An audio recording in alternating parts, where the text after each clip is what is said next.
तैमूर अपने ससुराल में आ जाता है और काफ़ी ज़्यादा गुस्से में होता है और साफ साफ वहाँ जाके सबको कह देता है कि मैं अब हूर की आंखों में कोई परेशानी नहीं देख सकता। जो कुछ मैंने देखना था, बर्दाश्त करना था, सो कर लिया। लेकिन अब मज़ीद ऐसा कुछ नहीं होगा।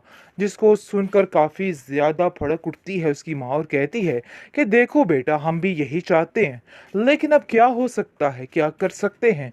मुझे तो खुद को समझ नहीं आ रही कि आखिर मैं हूर की खुशी के लिए क्या करूं।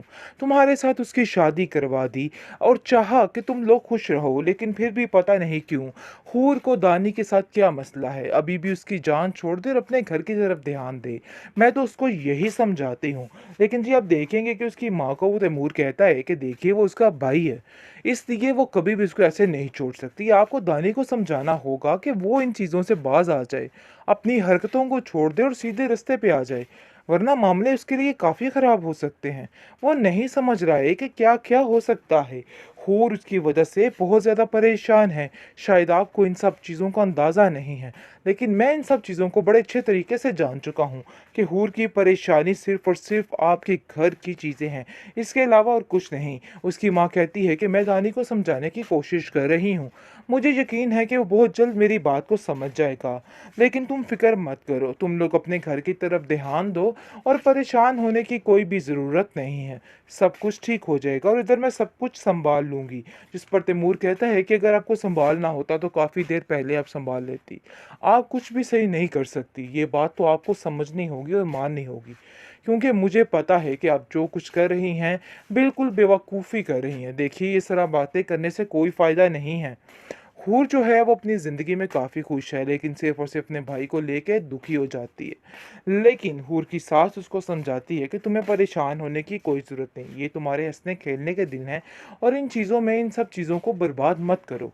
मैं नहीं चाहती हूँ कि तुम्हारी कोई भी बर्बादी तुम्हारे आड़े आ जाए। मैं चाहती हूँ कि तुम अपने घर में हमेशा हमेशा के लिए खुश रहो।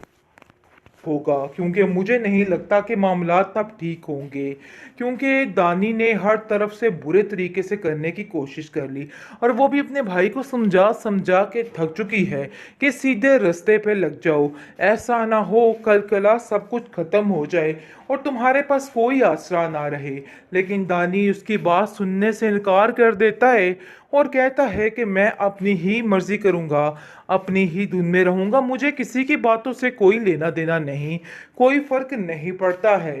लेकिन जी आप देखेंगे कि दानी को कोई असर नहीं, ना ही अपनी माँ की बात का, ना ही हूर की बात का।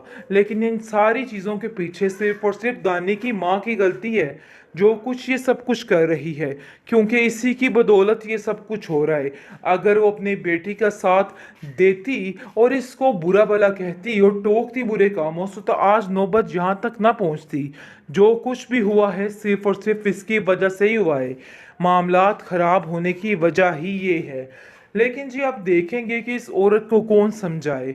अभी भी लड़ाई झगड़ा डाला हुआ है और कहती है कि पता नहीं क्यों आप मेरे बेटे के पीछे हाथ धो के पड़ जाते हैं। ऐसी कोई वजह होती नहीं, लेकिन फिर भी उसको लेके अंदर आ जाते हैं और हर चीज़ उसके मुखालिफ ही चलती है। आखिर ये मामला कब तक चलेगा? मुझे तो कुछ समझ नहीं आ रही कि ये सब कुछ क्या हो रहा है और क्या होने वाला है। लेकिन जी आप देखेंगे कि इस दफ़ा बाप उसका ऐसा उसको सेट करेगा कि ये याद रखेगा, क्योंकि दानी बहुत उछलने की कोशिश करता है और कहता है कि मेरे साथ इस तरह के मामलात मत कीजिएगा। लेकिन इस दफ़ा उसको अच्छे तरीके से समझ आने वाली है कि उसको क्या करना है और क्या नहीं करना है। दानी का बाप फिर से एक दफ़ा चिल्ला उठा है और कहता है कि क्या हाल कर दिया इस इंसान का। दानी ने अपनी ज़िंदगी को कितने बुरे तरीके से तबाह कर लिया है।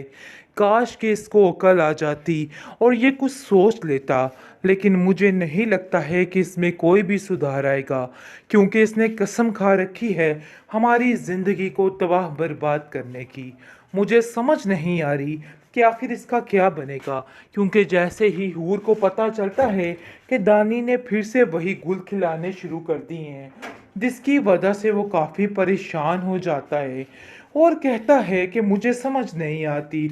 हूर कहती है कि आखिर कौन सा दिन होगा जब ये इंसान ठीक होगा, लेकिन उसकी माँ अभी भी उसकी सारी बातों पे पर्दा डालने की कोशिश कर रही है और कहती है कि उसने ऐसा कुछ भी नहीं किया। पता नहीं क्यों तुम्हारा बाप उसके पीछे हाथ धो के बढ़ जाता है। उस बेचारे का कोई कसूर नहीं। इस पर हूर साफ साफ कह देती है कि आप क्यों बिला वजह उसकी बातों को ठीक कहती हैं। आपको ये बात माननी होगी कि वो गलत है और इन चीज़ों को माने बगैर कुछ भी नहीं होगा। लेकिन जी आप देखेंगे कि उसकी माँ इस बात को तस्लीम ही नहीं करती और कहती है कि नहीं, मुझे पूरा यकीन है दानी कुछ गलत नहीं करेगा। आप देखेंगे तैमूर जो है वो सारा माजरा उसका जानता है और कहता है कि आखिर तुमने हूर से पैसे कहाँ किए जो मैंने तुम्हें उसको मोबाइल लेने के लिए दिए थे। काफ़ी परेशान हो चुका है और सोचता है कि आखिर ये मामलात कैसे सुधरेंगे, कैसे बदलेंगे और ये सारा कुछ कैसे ठीक होगा। वो हूर को समझाने की कोशिश कर रहा है कि तुम्हें परेशान नहीं होना, हालात बहुत जल्द ठीक हो जाएंगे। हम जाकर दानी को समझाएंगे और हमें यकीन है कि वो हमारी बात का ज़रूर मान रखेगा और ज़रूर ठीक करेगा हर चीज़ को। आगे से आप देखेंगे कि वो कहती है कि ये हौसला ही मेरी हिम्मत बढ़ा देता है, लेकिन हकीकत यही है कि जो कुछ हो रहा है बहुत ही गलत हो रहा है और वो कभी भी ठीक नहीं हो सकता।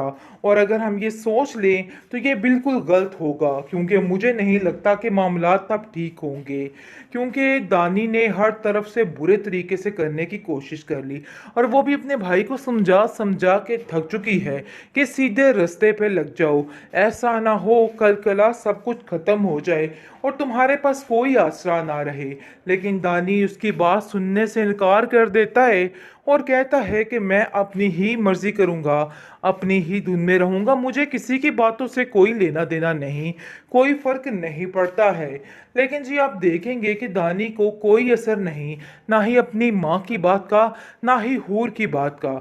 लेकिन इन सारी चीज़ों के पीछे सिर्फ और सिर्फ दानी की माँ की गलती है, जो कुछ ये सब कुछ कर रही है, क्योंकि इसी की बदौलत ये सब कुछ हो रहा है। अगर वो अपनी बेटी का साथ देती और इसको बुरा भला कहती और टोकती बुरे कामों से तो आज नौबत यहाँ तक ना पहुँचती। जो कुछ भी हुआ है सिर्फ और सिर्फ इसकी वजह से ही हुआ है। मामलात ख़राब होने की वजह ही ये है। लेकिन जी आप देखेंगे कि इस औरत को कौन समझाए, अभी भी लड़ाई झगड़ा डाला हुआ है और कहती है कि पता नहीं क्यों आप मेरे बेटे के पीछे हाथ धो के पड़ जाते हैं, ऐसी कोई वजह होती नहीं, लेकिन फिर भी उसको लेके अंदर आ जाते हैं और हर चीज़ उसके मुखालिफ ही चलती है।